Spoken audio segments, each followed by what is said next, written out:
Nous passons à l'article 18. J'ai comme inscrit sur l'article Madame Le Maire. Madame Le Maire, article 18.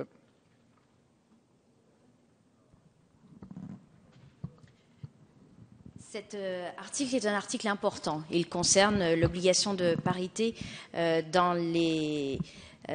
au moment des élections législatives et pour les candidats présentés par les partis politiques.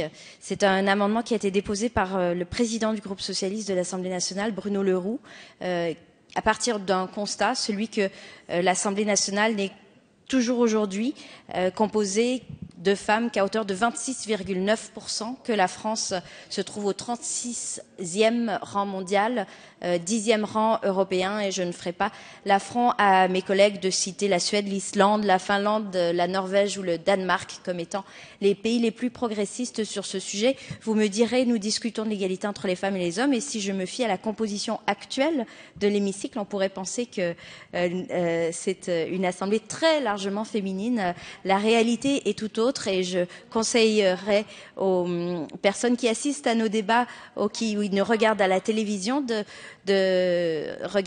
visionner les séances de questions au gouvernement. Ils verront que cette assemblée n'est pas majoritairement féminine, et ils verront aussi, et peut-être surtout, que le taux de féminisation varie énormément d'un parti politique à l'autre.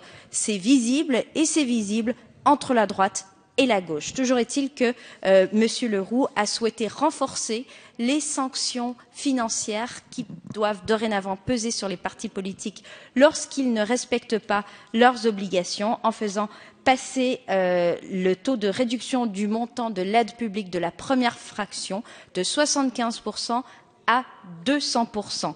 Nous avons fait des calculs.